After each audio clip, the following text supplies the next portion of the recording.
The storm came fast that night. Thick clouds swirled above the suburbs of Atlanta, and by sundown the sky opened up in violent thunder. Rain lashed against the windows of the modest two-story house on Magnolia Lane, where 14-year-old Lena Carter had gone for a sleepover at her cousin Emily's. It was supposed to be a night of popcorn, whispered secrets, and teenage laughter. Nothing more.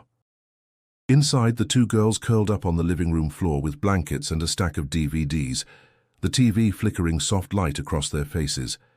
Emily's parents had gone to bed early upstairs. The storm outside was loud enough to muffle any noises. Lightning cracked so hard once that it shook the walls. Lena was quieter than usual. Emily noticed but didn't ask. They were close, but not the kind that shared everything. Lena had always been introspective, almost solemn at times.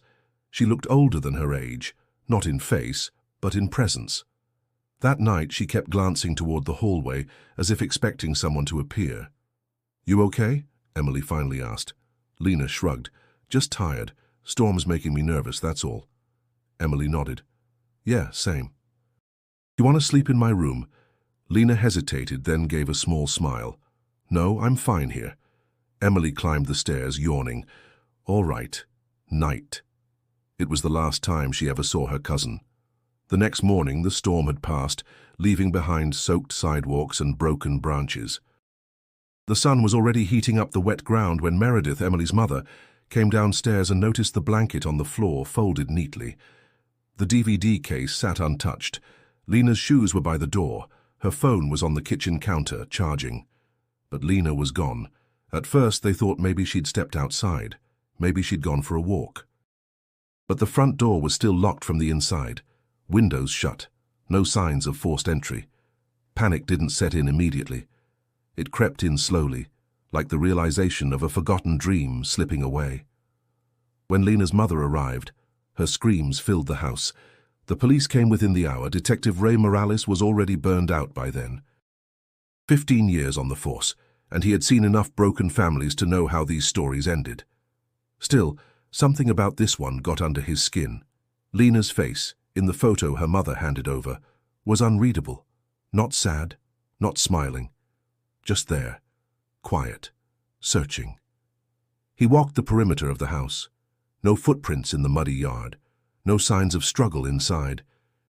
The girl had vanished like smoke. Neighbors were questioned, friends. Even Emily, who could offer only a puzzled stare and the memory of a stormy night. "I just went to bed," she said, voice trembling. She said she was fine. The news spread fast. Teen girl disappears after sleepover. Flyers with Lena's face appeared on every telephone pole in the neighborhood. Vigils were held. Volunteers combed the woods behind the house. Nothing. Then came the whispers. Maybe Lena ran away. Maybe she had secrets. But the people who truly knew her, the teachers, the pastor, the quiet kids at school, refused to believe she'd just leave. Weeks passed, then months. The case went cold, and so the silence settled in. It wrapped itself around the Carter family like ivy, slowly strangling what was left.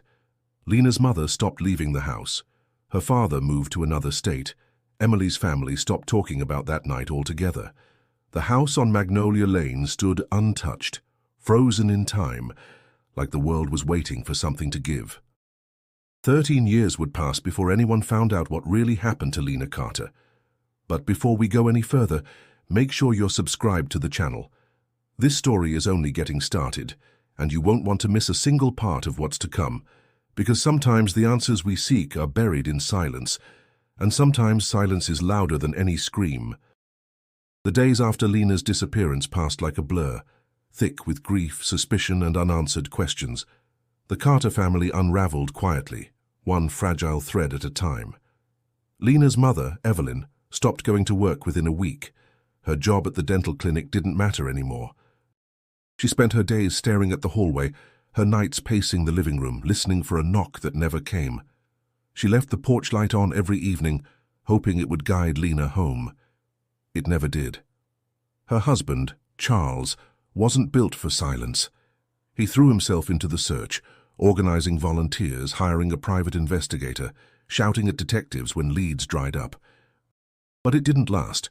When the trail went cold, so did he. 6 months after the disappearance, he left for Arizona, saying he couldn't breathe in a house filled with ghosts. Emily's family lived in the shadow of that same silence. Meredith tried to keep things normal. Church on Sundays, dinners at 6. But normal wasn't something you could force. Her husband Dan returned to work almost immediately, but he didn't smile anymore. Emily changed the most. Once lively and bright, she became guarded, brittle. She rarely left her room. Neighbors stopped coming around. Friends stopped calling. Everyone had opinions, theories.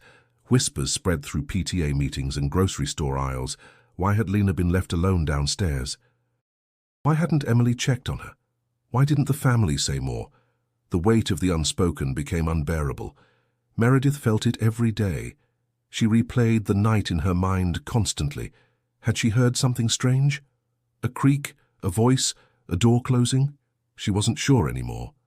Memory has a way of bending beneath pressure. What she did remember was the uneasy feeling she had when she went to bed that night. A tightness in her chest like something unfinished. But she didn't speak up. Not then. Detective Morales stayed on the case for another 4 months. He followed every tip, revisited every interview, dug through Lena's school records and even interrogated classmates. But there were no calls from the girl's phone, no transactions, no credible sightings. Surveillance footage from nearby streets showed nothing, no sign of a break-in, no fingerprints out of place. Eventually, the department reassigned him. There were other cases, other kids. The final report used the word inconclusive. To Lena's mother, that word felt like betrayal. To Meredith, it felt like relief. The sleepover was never mentioned again in the Carter home. Lena's room remained untouched, her belongings frozen in time. Emily never returned to that living room floor. Meredith vacuumed around the spot where Lena had slept, never daring to stand there too long. Years passed slowly but steadily. By 2016, the flyers had all but disappeared. The online message boards grew quiet. Every now and then, a stranger would post something. Saw a girl who looked like Lena at a bus stop in Alabama. But nothing ever came of it. Emily graduated high school, moved out briefly, then came back. Her room was her fortress. Meredith told herself that Emily had just grown up shy, but deep down she knew better. Her daughter carried something heavy. Something she never spoke about. And then there was the night, nearly 5 years after Lena vanished, when Meredith heard Emily sobbing in her room. Not just crying, but choking, like guilt had taken shape in her throat and wouldn't let go. Meredith stood outside the door, her hand hovering above the knob. She didn't open it. Instead, she returned to bed and told herself it was just a bad dream. By 2020, the house on Magnolia Lane had become a place people crossed the street to avoid. Children whispered about the girl who disappeared there. Mail piled up when Meredith forgot to collect it. The windows stayed closed year-round, no matter the weather. It was a house waiting to be haunted, but Meredith stayed. Not because she had hope, she wasn't sure she believed in hope anymore, but because something told her there was more, that whatever happened that night hadn't fully revealed itself. That silence, once again, was hiding something. She kept the lights on. She kept watching. And then, on an ordinary Tuesday morning, 13 years after Lena vanished, she opened the attic door to clean out old boxes and found something that made her heart stop. A single envelope, worn at the edges, yellowed with time, hidden behind a false panel in the back of the closet, addressed in familiar handwriting. To whoever finds this, Meredith stood frozen in the attic, her fingers trembling around the brittle envelope. Dust hung in the air like ghosts, swirling through beams of sunlight that filtered through the slats in the roof. For a long time she couldn't breathe, couldn't move. The handwriting on the front was unmistakable. She had seen it on birthday cards and school notes, on the chalkboard when Lena played teacher with Emily. It was Lena's. She sat down slowly, heart pounding in her ears, and turned the envelope over. The flap was unsealed, though it had clearly once been stuck shut. Her hand shook as she pulled out a folded piece of lined notebook paper, worn soft from age and heat. "To whoever finds this," it began. The letters wavered, some misshapen as though written in haste or fear. Meredith's vision blurred, and she wiped her eyes before reading further. I couldn't say anything before. I wanted to. I tried. But I was scared. I heard something that night. Something I don't think I was supposed to hear. Emily doesn't know. At least, I don't think she does. But someone was in the house, I know it. Meredith's hands gripped the page tighter. I don't know if I'm safe. If anything happens to me, please don't forget I was here. The letter ended abruptly. No signature, no date. But it was unmistakably Lena. She read it again, then again, trying to find more, some detail she had missed. A name, a clue, but it was maddeningly vague. Like Lena had started to say something and then changed her mind halfway through. But why would she hide it? And when? Meredith looked around the attic, heart racing. The panel where the letter had been found was nearly invisible. She had only discovered it because a box had fallen and cracked the drywall. Someone had gone through great effort to hide this note. But who? She thought of Emily, of her strange silence, of the night she heard her sobbing. Her daughter had never spoken about that night, not once, not in 13 years. Meredith had told herself Emily was just protecting herself from trauma. But now she wondered, had Emily seen something too? She stood up slowly, clutching the letter to her chest, and made her way downstairs. Her legs felt hollow. The house seemed to echo around her, as if it too had just remembered something it had tried to forget. That afternoon, she sat at the kitchen table for nearly an hour before picking up the phone. Her fingers hovered over the number for the Atlanta Police Department, but then she hesitated. Would they even care? It had been 13 years. The case was long closed. The letter was vague. Not exactly evidence, but something inside her wouldn't let it go. She thought of Lena's face, those watchful eyes, always too quiet for her age. Meredith couldn't ignore this. Not again. She dialed. The receptionist sounded half asleep until Meredith mentioned the name. "Lena Carter?" the woman repeated, her voice sharpening. "The missing girl from 2012? "Yes," Meredith said. "I found something. In my attic." Within an hour, 2 detectives were on her doorstep. They were younger than Morales had been. New generation, new tools. They wore serious expressions and latex gloves as they handled the letter, scanning it, photographing it. They asked questions. Had Meredith seen it before? Had anyone else lived in the house since 2012? Had she found anything else? "No," she told them. "Just this." "But I think it matters." They didn't promise anything, but they took the letter and said they'd notify the cold case unit. Later that evening, after the detectives left, Meredith sat on her porch and stared out into the soft pink dusk. The cicadas had just begun to sing. Somewhere in the back of her mind she kept hearing Lena's words again and again. "Please don't forget I was here."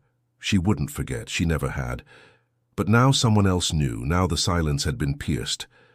Across town, in a 1-bedroom apartment filled with unopened boxes and fading photographs, Ray Morales poured himself a drink and stared at his phone.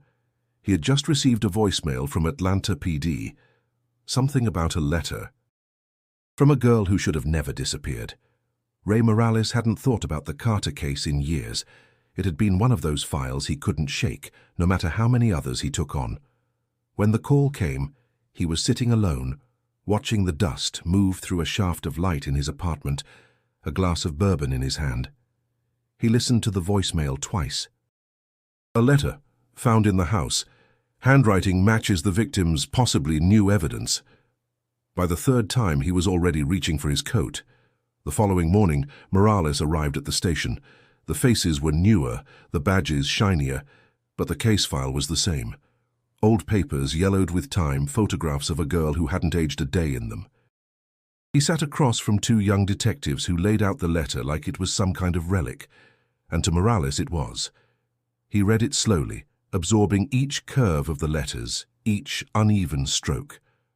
"I heard something that night, something I don't think I was supposed to hear." That line gripped him hardest.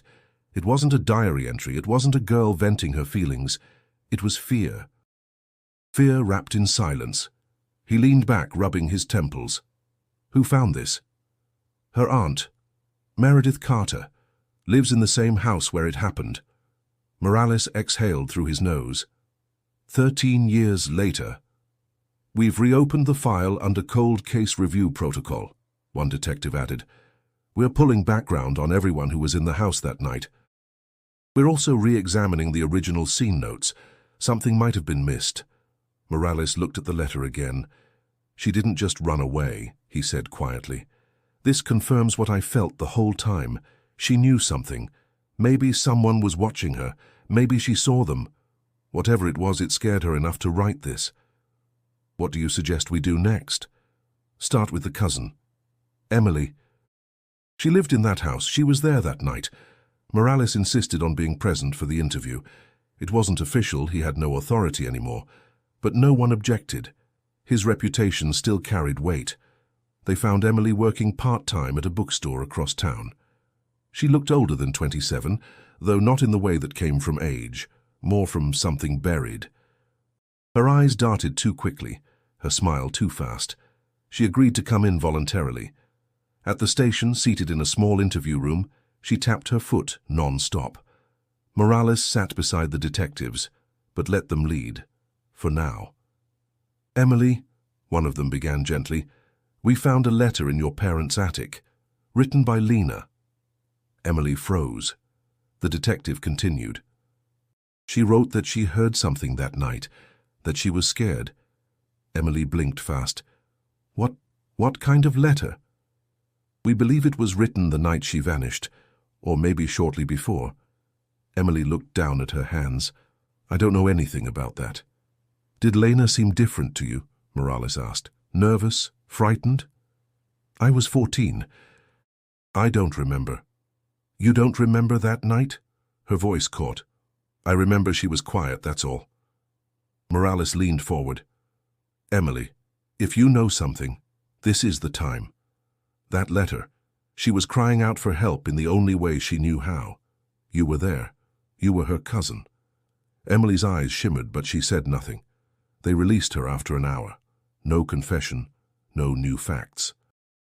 But Morales wasn't convinced she was empty. Back at the house, Meredith waited. She had pulled out old photo albums, newspaper clippings, and everything she could find from that summer. She showed Morales where she had found the letter, pointed to the false panel in the attic wall. Morales ran his hand along the baseboard. Who else had access to this attic? Just family, Meredith said. No one's lived here but us. The only other person I remember up there was our handyman, Tobias Granger. Morales paused. What did he do? Mostly plumbing and insulation. He was fixing some of the attic wiring that summer, I think. That's all. The name meant nothing to Morales, but he wrote it down. He walked back to his car as the sun began to sink low behind the trees. The wind was thick with heat and pollen, but something colder hung in the air now. Lena had been afraid of something. She hadn't just vanished, and someone, maybe more than one person, had worked very hard to keep that fear buried. Ray Morales didn't believe in coincidences. Not in his line of work, not after so many years chasing shadows. When Meredith mentioned the handyman, Tobias Granger, it was like a quiet alarm bell rang in the back of his mind. It wasn't the name that triggered it, but the pattern. A new person, hovering on the margins, close to the scene, quickly forgotten. He returned to the precinct and requested access to archived personnel databases. Tobias Granger wasn't listed as a licensed contractor in Atlanta, but a few clicks later, Morales found an invoice issued under a now-defunct company, Granger Home Services. The address was from 2012. The business dissolved in 2013. He printed the file and slid it into the old Carter case folder, now 3 inches thick. Later that afternoon, Morales drove back to Meredith's neighborhood. The houses looked the same, as if time had stood still. Magnolia Lane still held its breath. He parked outside the Carter home and sat in his car for a few minutes before stepping out. Meredith met him on the porch, her eyes tired but steady. She led him inside, and together they went over every memory she had of that summer. Tobias had been friendly, she said, helpful, polite. He worked during the day, left before dinner. No red flags. No red flags doesn't mean no danger, Morales muttered. He asked to see the attic again. Meredith led him up the narrow stairs, and he ducked under the beams to reach the false panel. He examined it closely now. The cut was precise, almost surgical. Someone had known exactly how to hide something without drawing attention. Back downstairs, Morales flipped through old photographs Meredith had retrieved. One of them caught his eye. A blurry background shot during a birthday party. There was a man standing near the back fence, tools in hand, not facing the camera. Morales pointed. "That him?" Meredith squinted. "Yes, I think so." Morales took the photo. "I'll run this through facial enhancement." Later that evening at the station, they fed the image into a database. The results came back inconclusive, too grainy, but Morales wasn't ready to give up. He went to the records department and pulled up missing person case notes from the area in the months surrounding Lena's disappearance. A few names popped up, none directly connected. Then a document slipped out from the folder. A list of those present in the house the morning after Lena vanished. Morales scanned the names. Meredith Carter, Daniel Carter, Emily Carter, and someone else. A neighbor, Sarah Callow, had reported seeing a man with a limp, leaving the Carter home around dawn the next morning. It was buried in the supplemental notes, never followed up. Morales cursed under his breath. He needed to talk to Emily again. The following day, she agreed to meet him at a local diner. She looked exhausted, older still. She wore long sleeves despite the heat. Her hands were wrapped around a cup of tea she barely touched. Morales kept his tone calm. "Emily, I want you to think carefully. That summer, do you remember Tobias Granger?" She didn't answer at first. Then slowly she nodded. "He fixed the attic, I remember." "Did you ever talk to him?" She hesitated. "Not much. He was strange." "In what way?" "He was quiet. He didn't smile. One time I asked him something about the tools he was using, and he just stared at me." "Did Lena ever mention him?" Emily's eyes flickered. "No." "Not directly. But she might have noticed him." "She noticed everything," Emily whispered. Morales watched her. Her fingers were trembling. She seemed on the edge of something, some truth she'd been guarding too long. "You know something, don't you?" he asked gently. She looked away. "I don't know what I know." But Morales knew that wasn't true. Emily was hiding something. Maybe not the whole truth, maybe not even something she understood at the time, but something real. And now, the name Tobias Granger wasn't just a side note. He was a thread. One Morales was determined to pull. Because the past never stays buried forever. And Lena Carter's voice, quiet as it was, had begun to rise again. The air inside the Carter house felt different now. Stiller, heavier, as if something buried was beginning to rise through the walls. After Emily's hesitant acknowledgement of Tobias Granger, Morales pushed for a forensic team to search the property again. It took some convincing, but the newly assigned investigators agreed. Too many questions had gone unanswered. A week later, they arrived with equipment, ground-penetrating radar, thermal scanners, and cameras designed to detect irregularities behind walls and beneath floors. Meredith watched from the kitchen, arms folded tightly across her chest.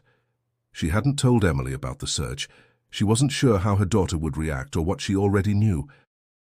The team started with the attic, but found nothing more than dust and cobwebs. Then they moved through the upper floors, methodically scanning for anomalies. It wasn't until they reached the basement that things changed. The basement had always been unfinished. Concrete floors, exposed pipes, storage shelves along the walls. The space was musty but dry. At first glance, nothing stood out. But then the radar beeped, an irregular void beneath the far wall. Morales moved closer as the technicians rechecked the scan. "There's something behind this," one of them said. "Maybe a crawl space, possibly sealed off." They began clearing boxes stacked nearby, old decorations, paint cans, a rusted toolbox. Once the area was clear, one of the team members tapped gently on the wall. The sound echoed unnaturally, hollow. Morales felt his chest tighten. With permission from Meredith, they drilled a test hole. Dust plumed into the air, and a flashlight revealed darkness beyond. One of the agents inserted a micro-camera through the hole. The screen flickered, then focused. What they saw was unmistakable. A hidden chamber roughly 6 feet wide, with unfinished wooden walls and a dirt floor. It hadn't been used in years. In the center was a pile of fabric, torn, dust-covered, child-sized. A doll lay nearby, its face faded and hair missing patches. Meredith covered her mouth. "That wasn't there before," she whispered. Morales turned to her. "You're sure? We never had a crawl space." "That wall was solid. At least it should have been." Construction records from the time Tobias Granger was hired confirmed no authorized changes had been made to the basement structure, which meant someone had added this space, illegally, quietly, and very intentionally. Forensics carefully extracted the items found inside. The fabric appeared to be a child's blanket. The doll matched one seen in photos of Lena's bedroom. Soil samples were taken, DNA swabs. Every inch was documented, but the chamber itself held no body, no direct evidence of a crime, just suggestion, just silence. Back at the precinct, Morales studied the layout of the house again. The hidden space aligned directly beneath the living room where Lena had slept that night. It wasn't just an accident of design. Whoever built that space had chosen the spot carefully. The timing was too precise. Tobias had been working in the attic that summer, but Meredith remembered him going downstairs several times, saying he needed access to the basement wiring. No one questioned it. Now Morales couldn't help but wonder if Lena had also gone down there, or been taken. When they presented the discovery to Emily, she sat motionless for nearly a full minute. Then she asked to see the photos. Morales placed them gently in front of her. Her hands didn't shake, but her eyes filled. "That blanket," she said. "It used to be on Lena's bed. Do you recognize the space?" She hesitated. "No." "I don't think I've ever seen it." "Emily," Morales said carefully, "we need you to be honest, even if it's something small, even if you're not sure." She swallowed hard.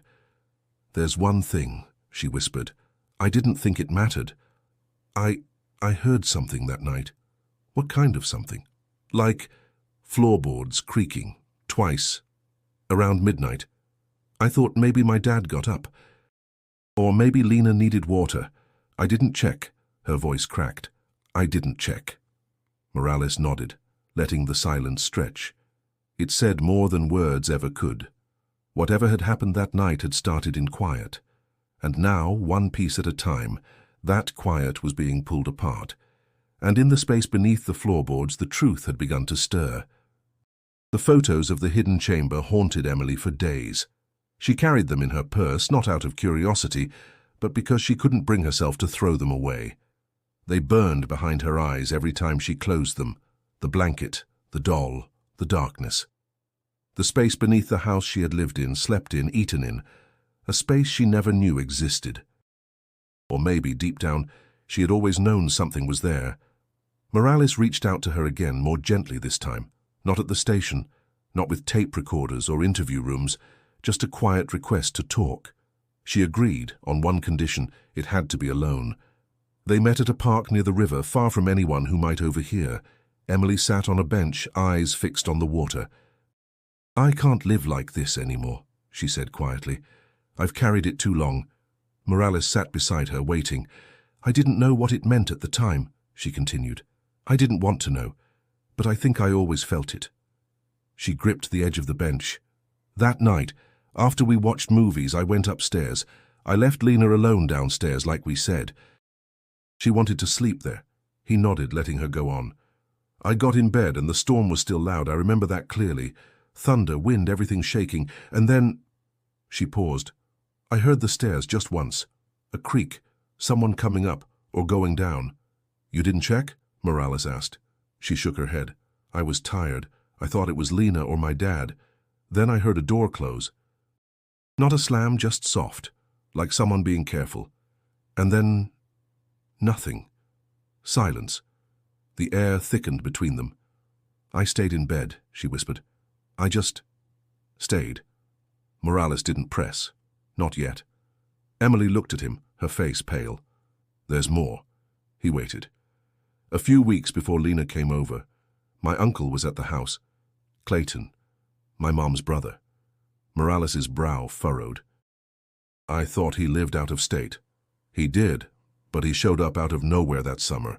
Said he was passing through, needed a place to crash for a few days. He stayed in the basement. She shivered. My mom didn't like it. Said he was trouble, but he was family. And he left after a couple nights, or at least that's what I was told. Morales straightened. Did you see him after that? No. But the night Lena stayed over, something felt off. I thought I was imagining it, but she hesitated. I thought I heard his voice. Just once. A murmur. I told myself it was the storm. She looked down. What if it wasn't? Morales's mind spun. Why didn't you say anything? I was scared. My uncle would... Not right. He used to say strange things when I was little. Stare too long. Talk about how kids need to be taught to obey. She swallowed. And Lena was so pretty, quiet, soft-spoken. He always said quiet girls were easier. I didn't know what he meant. Not back then. I just didn't like it. Morales was quiet for a long moment. Then he asked, Did you ever tell your parents any of this? Emily shook her head. They didn't want to hear it. My mom already felt guilty for letting him stay, and after Lena disappeared, it was like the whole house agreed to forget. But you didn't, he said. She stared at the water. No, I never did. The confession wasn't everything, not yet, but it was a fracture in the wall of silence that had held for 13 years, and it introduced a new name, Clayton. Morales stood, heart pounding with the rhythm of the river below. Emily, you're doing the right thing, but I need more.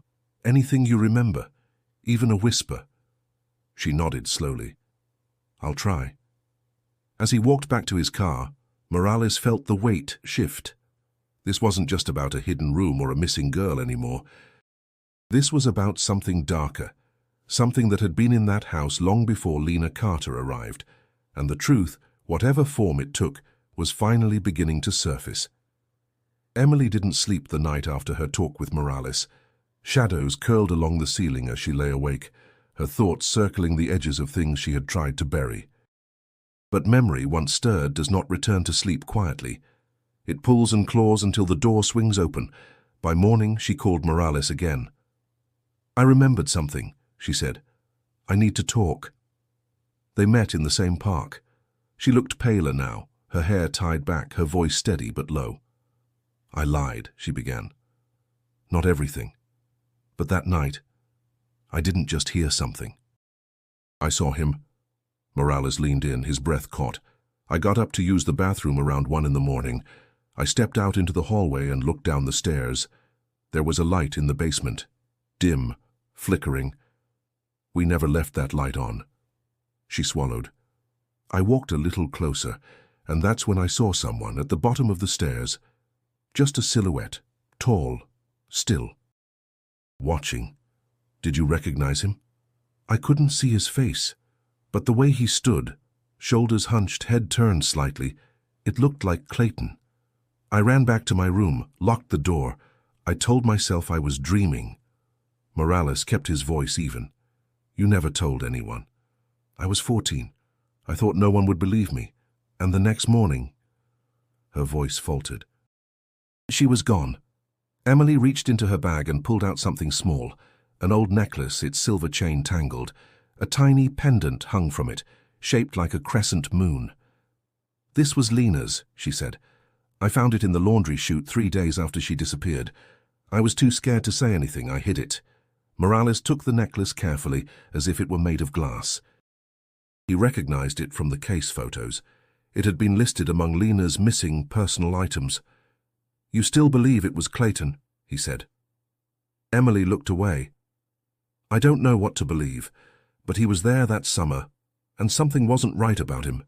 She stared down at the grass. One time when I was a kid, he came into my room while I was sleeping. I woke up and he was just sitting in the chair, staring at me. When I asked what he was doing, he smiled and said, "Just making sure you're still sweet." Her voice broke. I told my mom. She said he was drunk, said he didn't mean anything. Morales clenched his jaw. Every instinct in him screamed that this wasn't coincidence. Clayton hadn't just passed through. He had been circling, watching, waiting. "Do you know where he might be now?" he asked. Emily shook her head. "He vanished a year after Lena. No calls, no letters, not even at Grandma's funeral. No one's seen him since." Morales made a note. "We'll find him." But Emily wasn't finished. "There's one more thing." She closed her eyes. "That night, I heard her cry." The wind shifted, rustling the trees around them. "I was in bed. After I saw the figure in the basement, I was under the covers, heart pounding, and then I heard a sound like a whimper. Just once. It sounded like her." Morales said nothing. "I didn't move. I didn't help. I told myself it wasn't real, that I'd imagined it. I told myself all kinds of things." She turned to him, her face streaked with quiet tears. "But I heard her. I did." Morales nodded solemnly. "It's not too late to make it right." Emily gave a hollow laugh. "It's 13 years too late." "No," he said, "not if we find him. Not if we get the truth." Emily didn't answer, but for the first time in years, she didn't look away. Back at the precinct, Morales opened a new page in the file. Across the top, in sharp block letters, he wrote one name: Clayton Reeves. The pieces were coming together, slowly, painfully, but they were no longer scattered. Somewhere out there, the man who haunted Emily's memories still lived, and Morales had just found his next target. Clayton Reeves had disappeared like a shadow at dusk, slowly fading until no one could be sure he had ever been there to begin with. After Lena vanished, he'd shown up once at a relative's house in South Carolina, claiming he was heading west. Then, nothing. No phone records, no forwarding address, no social media. He hadn't filed taxes in over a decade. Morales had seen people like this before, men who didn't want to be found, who knew how to vanish. But even ghosts left traces. He began with the basics: DMV records, criminal databases, employment history. Clayton had a petty criminal background, minor assaults, bar fights, a disturbing conduct charge in 2004. Nothing serious enough to land him in prison, but enough to signal a pattern. His last known job had been with a mobile home refurbishing company, which closed in 2013. Morales contacted Lena's extended family. Most hadn't heard from Clayton in years. A few hadn't even known he'd stayed at Meredith's house the summer Lena disappeared. But one name kept coming up: Aunt Lorraine. She lived in Macon, Georgia, and according to Meredith had always kept a soft spot for strays. Morales drove down to see her. Lorraine was sharp-eyed, chain-smoking on her porch when he arrived. She wore a housecoat and slippers, and looked like she hadn't missed a beat since 1998. "Clayton," she said, squinting at Morales. "What's he done now?" "I need to find him," Morales said. "It's important." She flicked ash into a tin can. "Haven't seen him in years. He used to send postcards. No return address, just scribbled Bible verses. Real cryptic. Do you have any of those?" She went inside and returned with a shoebox. Inside were 5 postcards, each dated between 2014 and 2017. One had a photo of the Mississippi River. Another featured a diner in Tupelo. Morales held the second one up. The postmark was smeared, but he could make out 2 things: a rural zip code and a scribbled phrase at the bottom. "The woods listen better than people do." Morales took photos of all 5 and thanked her. That night, back at the station, he began narrowing the area. The zip code led to a cluster of towns near the Mississippi-Alabama border. Sparse population, dense woods, lots of places to hide. He contacted local law enforcement there, sending them the photo of Clayton and a brief description. Most had never heard the name. But 3 days later, an officer from Monroe County called back. "We might have something," the voice said. "Guy fitting that profile comes into town every couple weeks. Buys canned food, propane, sometimes dog food. Pays in cash. Folks call him Doc. Says he lives out in the woods near an abandoned sawmill." "Any known vehicle?" Morales asked. "Old Chevy truck." "Blue? No plates?" Morales booked a flight that night. By the time he arrived, the sheriff's team was already assembling. They drove together out past the main roads, into pine-stretched back roads where the sky seemed farther away. After half an hour, they turned onto a dirt trail and parked. They proceeded on foot. The woods were thick, tangled, the kind of silence that swallowed footsteps. But then through the trees they spotted it, a rusted trailer half covered by overgrowth. Smoke curled from a makeshift chimney. A generator buzzed faintly nearby. "Wait for my signal," Morales whispered. They approached slowly, weapons holstered but ready. A figure emerged from behind the trailer, thin, scruffy, dragging a crate of firewood. He wore a hat pulled low, a faded jacket, and limped slightly on his left leg. "Clayton Reeves," Morales called out. The man froze, then bolted. It didn't take long. Age and injury had slowed him. Within minutes he was face down in the dirt, wrists bound. He said nothing. Inside the trailer they found no ID, no phone, no photos. But in a locked cabinet, they discovered something that made Morales' skin crawl. A collection of newspaper clippings, every one about Lena Carter. Some were recent. "Why keep these?" one officer asked. Morales didn't answer. He just stared at the old man lying in the dirt, who looked up at him with dead, empty eyes. After 13 years, Clayton Reeves was finally in custody. But the truth? That was still waiting. Clayton Reeves sat alone in the interrogation room, hands cuffed, face blank. He hadn't said a word since his arrest. No questions, no protests, just silence. It was the kind Morales had seen before, not the silence of confusion, but of control. The kind of silence that hides. Morales watched him from the other side of the one-way glass. Clayton looked older than his 61 years, skin leathery, beard long and grey. But behind his eyes, something cold lingered, something calculated. When Morales entered the room, Clayton didn't even flinch.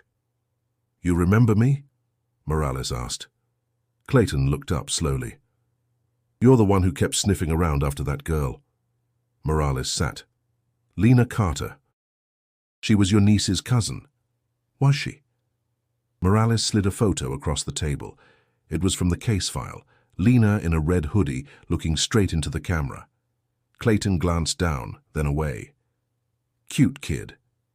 "You kept articles about her," Morales said. 13 years' worth."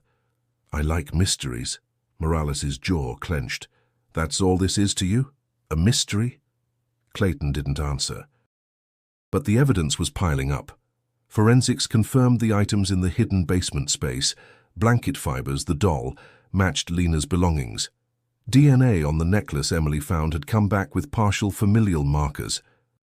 And while Clayton's fingerprints weren't found in the basement chamber, one partial print had surfaced on a broken fuse box in the attic, the exact panel Tobias Granger had supposedly worked on. Clayton maintained the alias Doc Granger for over a decade. And though the statute of limitations had passed on most minor charges, Morales wasn't after misdemeanors. He was after what Clayton did that night. "You stayed in that house," Morales said. "You were in the basement when Lena vanished." "No proof of that." "We have a witness who saw you," he said, referring obliquely to Emily. Clayton smirked. "Kids say all kinds of things." "We found the chamber. I was fixing insulation. You weren't licensed." "I didn't need to be." Morales leaned forward. "Did you take her?" Clayton stared at him. "What do you think?" "I think she saw something she shouldn't have. I think you were down there that night. I think she cried, and no one came." Clayton's mouth twitched, but not into a smile. Maybe she did cry. Maybe she didn't. He said it like a shrug, like rain falling on pavement. "Why keep the articles?" Morales pressed. "Why watch the case for 13 years? Clayton didn't answer. Later that night, Morales walked out of the station with a storm brewing in his chest. They had him, but it wasn't enough. He needed a body. He needed closure, for the family, for Lena. He returned to the rural trailer with a search warrant. The property stretched farther than they initially realized. Old woods, rusted-out tool sheds, broken fencing swallowed by vines. With the help of cadaver dogs, they began sweeping the land in sections. An hour into the search, one of the dogs stopped cold near a collapsed well behind the trailer. They dug. 5 feet down beneath tangled roots and rock, they found remains. Human. Small. The recovery team moved carefully, each motion a reverent pause. A faded backpack was retrieved, zipped shut. Inside was a notebook, water-damaged but partially legible. The first page bore Lena's name. When Morales saw it, he had to step away. Dental records later confirmed the identity. Lena Carter had been buried less than 100 yards from the man who'd likely taken her life. Morales returned to the station that night, staring at Clayton through the glass again.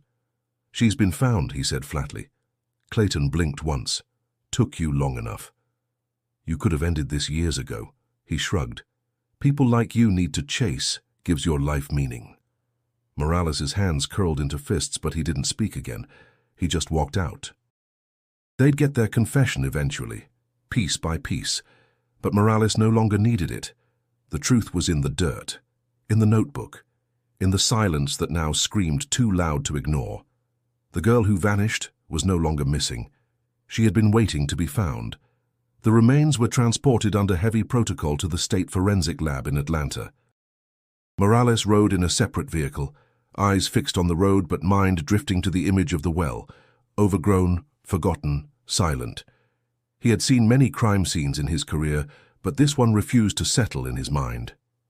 The notebook found inside the backpack was the first item processed. Despite water damage, some entries were still legible. They weren't long, just fragments of thoughts, but they painted a picture of a girl observant, uneasy. One entry stood out. "I don't like the way he looks at me. He smells like metal and old shoes. I told Emily, but she said I was being weird. I think he watches us from the basement when he thinks no one's around." Another. "If something happens to me, I hope someone reads this. I'm not running away, I'm scared, please believe me." Evelyn Carter, Lena's mother, was the first to receive confirmation. The dental match came through that morning. Morales delivered the news himself. She didn't scream, she didn't cry. She simply nodded, as if some tightly wound thread in her chest had finally snapped. The not knowing had kept her trapped between grief and denial for 13 years. Now there was nowhere left to stand but the truth. Morales left her with a copy of Lena's notebook pages. "She wanted to be found," he said quietly. Word of the discovery spread quickly. By afternoon, news vans lined the edge of the old Reeves property. Reporters clamored for quotes. Headlines ran with phrases like, "Missing girl found after 13 years," and "Buried secrets unearthed in Georgia." But none of them told the whole story. None of them captured the silence that had rotted between those walls. At the precinct, Clayton remained emotionless. When detectives informed him of the DNA confirmation and recovery of Lena's items, he blinked twice and leaned back in his chair. "Guess the woods didn't hide her forever," he muttered. Then he said something that chilled the room. "She just wouldn't stop looking at me. Like she knew. Like she saw through me." One of the officers leaned in. "So you admit it?" Clayton's lips twitched into something like a smile. "I didn't say that. I'm just saying some kids got too much curiosity, that's all." It wasn't a confession. But it was close. Legally, it was enough to proceed with charges: unlawful confinement, homicide, concealment of a body. The prosecution would build the rest. Morales knew it wouldn't bring peace, but it would bring justice. Emily came to the station later that week. She asked to see the notebook. Morales allowed it. She held it with trembling hands, eyes scanning the words Lena had written. Her voice was barely audible. "She tried to tell me." "You were a child," Morales said gently. "I still should have helped." Morales didn't argue. Guilt, once claimed, rarely listens to reason. But he watched her closely. This was no longer the scared teenager hiding behind silence. This was someone who had carried the truth for too long and now stood at the edge of reckoning. The town responded in waves, some with sorrow, others with anger. A candlelight vigil was organized in Lena's memory. A makeshift memorial grew outside Meredith's home. Flowers, photos, letters from strangers. The media coverage didn't last, but the impact did. One local columnist wrote, Lena Carter's voice, though quiet in life, now echoes across a town that once forgot her. Morales clipped the article and slipped it into the case file. He returned to the Reeves property once more before it was officially sealed off. The wind moved through the trees, the same ones that had hidden the well for so long. He knelt near the edge and whispered something no one else could hear. Then he stood and left. The case was no longer cold. It burned now, with memory, with sorrow, with the brutal truth that had waited in the dark for too long. Lena Carter had been silenced, but now she had finally spoken. The truth once revealed does not rest gently. So it echoes, reshapes, and lingers in the corners of ordinary life. For the Carter family, it didn't bring healing overnight. If anything, it reopened wounds that had never closed, demanding they bleed fully this time. Evelyn Carter began speaking to a therapist, the first time she had allowed herself that space in over a decade. She admitted dreams that never left her, of Lena calling out from the woods, of doors she couldn't open. She began writing letters to her daughter, pages she never intended to send but couldn't stop filling. Charles Carter returned briefly to attend the identification process. He hadn't seen Evelyn in years. They didn't speak much, but in their shared grief, something softened between them. At the morgue, when Lena's remains were officially confirmed, Charles broke down for the first time since the day she disappeared. "I thought I could run from this," he said, "but it followed me."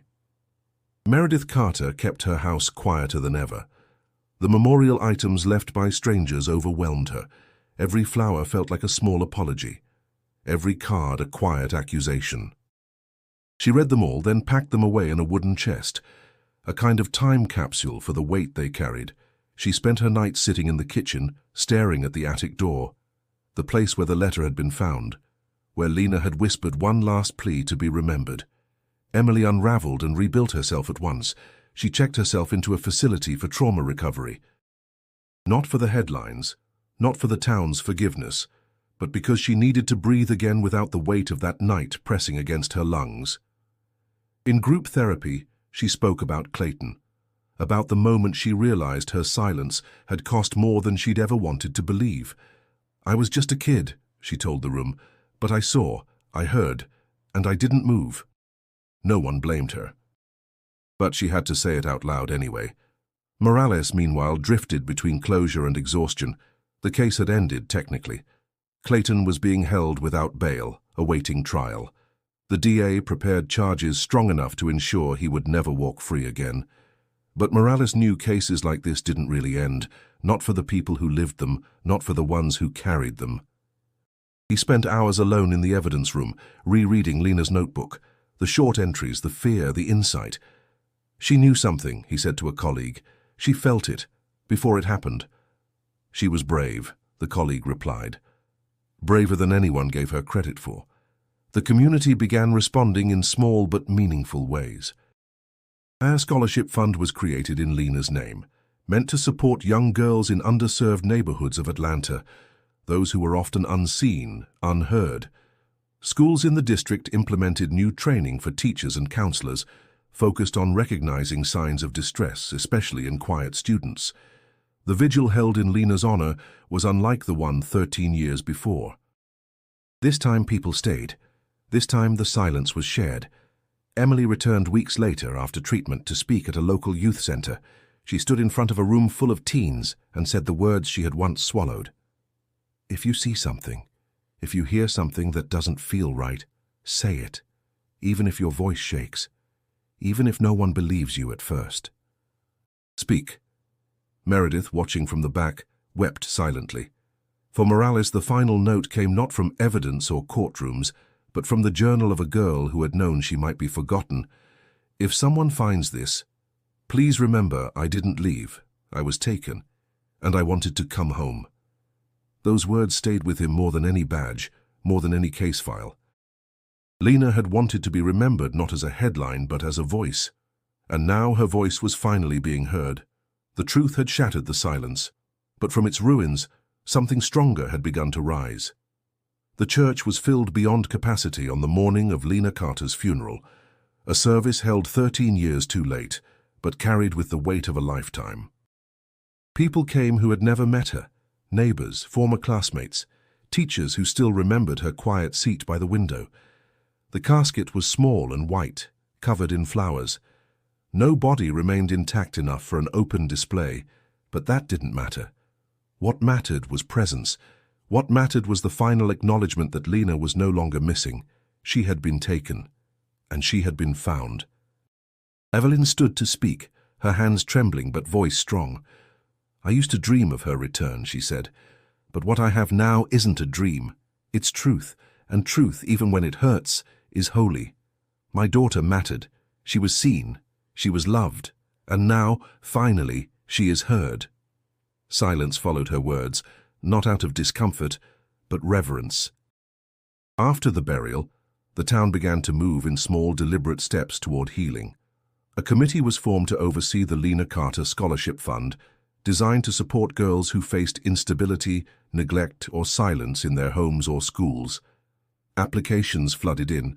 Donations doubled in the first 2 weeks. Emily was the first to volunteer as a mentor. She knew she couldn't change the past, but she could shape something in its wake. She met with young girls twice a week, some shy, some bruised, all holding things they were too afraid to name. One girl, 12 years old, handed her a folded note after their second meeting. "Thank you for listening to me. I didn't think anyone ever would." Emily carried that note in her wallet. She also began writing letters, unmailed messages to Lena, some apologetic, some filled with stories of her own life. They began as penance, but slowly transformed into conversation. A way to keep Lena close, a way to live with the memory instead of under it. Meredith, meanwhile, filled journals with her reflections. She wrote about the day Lena disappeared, the way her footsteps had echoed on the stairs, the way her voice had lingered in the hallway. But she also wrote about grace, about forgiveness that didn't erase guilt, but held it with compassion. In one entry she wrote, "We failed her, not by what we did, but by what we refused to see." But perhaps the deepest form of love is not perfection, but the courage to face what we missed. She shared the journals with Evelyn one afternoon, not expecting anything in return. 2 weeks later, Evelyn sent back a note. "You didn't fail her alone, but maybe we can remember her together." And so they did. Morales retired from official investigative work shortly after the trial date was set. He declined interviews, avoided cameras, but accepted one final invitation to speak at a high school assembly hosted by the scholarship committee. He stood before the auditorium and told the students about a girl who had been quiet, observant, forgotten. A girl whose silence had become a language no one had listened to. "She wrote a letter," he said. "She hid it in a wall because she knew no one was listening. 13 years later, someone found it. And everything changed. Never believe your voice doesn't matter. Use it." When he finished, the room was quiet. Not because they didn't understand, but because they did. That evening, Morales walked alone through the park near his apartment. The air was cool. The world felt slower. In his coat pocket, he carried the final page of Lena's notebook. He read it often, each time finding something new. "I just want someone to remember I was here, even if I'm not anymore." He folded it back and slipped it away. Lena Carter had become more than a case, more than a tragedy. She had become a reminder. A symbol of what happens when silence is left unchecked, and of what can happen when someone dares to listen again. Her story wasn't just over. It had become a beginning. The house on Magnolia Lane stood quiet in the summer heat. Ivy crept along its sides, and the windows, once always shuttered, now sat open to the breeze. Meredith had finally begun clearing the rooms, donating furniture, boxing up memories. Not to erase the past, but to make space for something new. She moved slowly through Lena's old things. The room had never been officially hers, just a guest space, but some of her drawings remained, scraps in the corners of notebooks, figures with eyes too large and mouths too small. On one, Meredith found a sketch of a girl standing in a doorway, a shadow behind her. She didn't cry, she just folded the paper and placed it in the same box where she had stored Lena's letter. Each night, she wrote a little more in her journal, not for anyone else, not for the court or the press, just for Lena and for herself. In one entry, she confessed, I always felt something was wrong that night. I didn't act on it. I told myself it was nothing. Maybe that's what guilt really is, not the moment of failure, but the silence that follows it. She closed the book gently, like sealing a prayer. Across town, Emily received a letter from Evelyn. It was short, handwritten. "You're not the one who took her. You're the one who's still here. I don't want to lose both of you." Emily read it twice before she allowed herself to breathe. They met at a cafe the following week. No hugs, no tears, just quiet coffee and slow glances. But when they parted, Evelyn touched Emily's hand. "That night didn't define you," she said. "But what you do now, maybe that will." Emily nodded. She had been carrying too much weight alone. Now she understood she didn't have to anymore.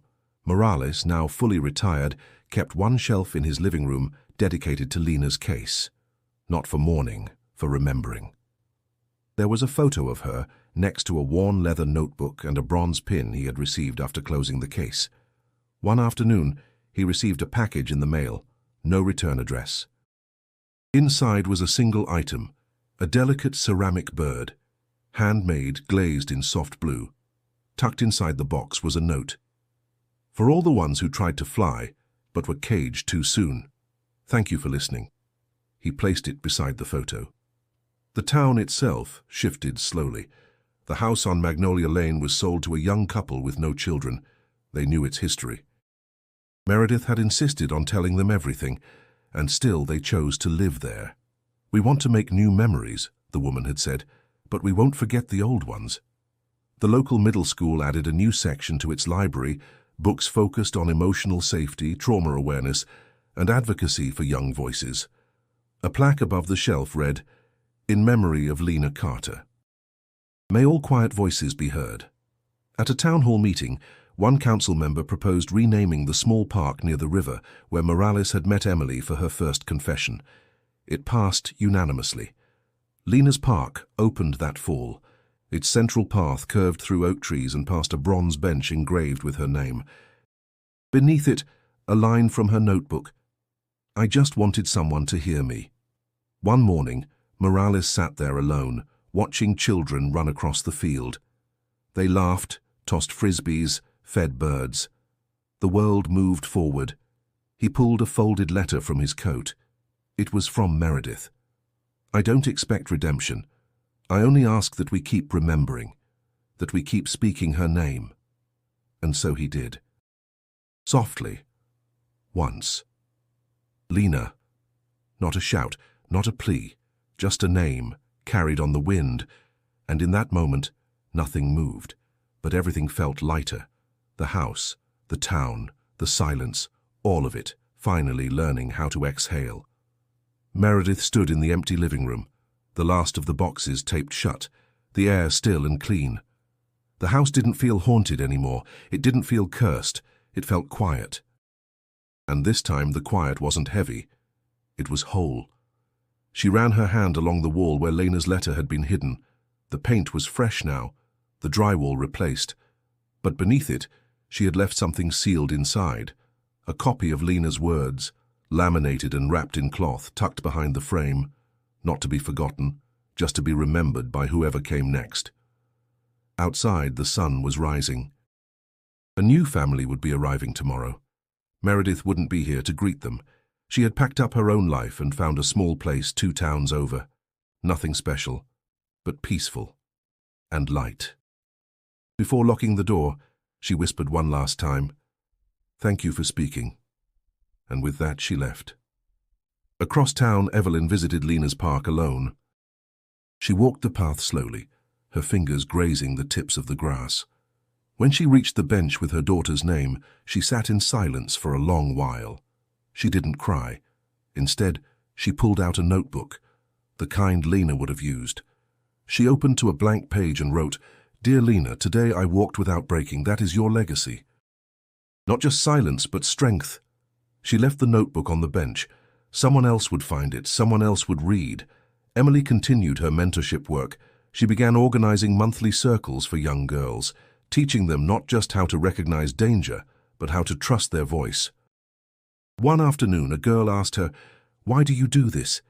Emily smiled and said, "Because once someone I loved was afraid, and I didn't know how to help her. I'm learning now." The girl nodded and hugged her. Morales spent more of his time in Lena's park. He walked, he sat, he thought. Sometimes he read the newspaper, sometimes he watched the wind, but always he remembered. When the trial began, Morales didn't attend every day. He knew the system would do what it needed. Clayton Reeves pled guilty on 3 charges: unlawful imprisonment, murder, and concealment of a corpse.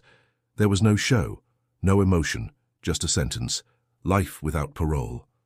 But Morales did attend the final hearing. He watched Evelyn stand before the judge and say, "I don't want revenge. I want acknowledgement. I want the world to know she mattered." Clayton didn't look at her, and she didn't need him to. After court adjourned, Morales walked with Evelyn out into the sunlight. She looked up at him and said, "I thought closure would feel different." He nodded. "It always does." Then she added, "But it's enough." And somehow, it was. In the weeks that followed, the story of Lena Carter began to fade from headlines, but not from hearts. Her name was spoken in classrooms, her story shared in community centers. A podcast series launched about her case, The Girl Who Wrote a Letter. It reached hundreds of thousands of listeners, but for those closest to her, the impact wasn't in the noise, it was in the quiet. The moment Meredith slept through the night without waking to shadows. The second Evelyn laughed again. The day Emily stood before a crowd and didn't tremble, and in the silence that followed each of those moments, Lena was there. The girl who vanished after a sleepover. The girl whose voice had once been hidden in a wall. The girl who, even in fear, tried to be heard. Her story had ended. But her echo would never fade. If you followed this journey, thank you. And if this story moved you, if it reminded you to listen, to speak, to believe, subscribe now. More voices deserve to be heard. More stories need to be told. And if you're ready for another, click the video on your screen. Because truth doesn't always scream, sometimes it whispers.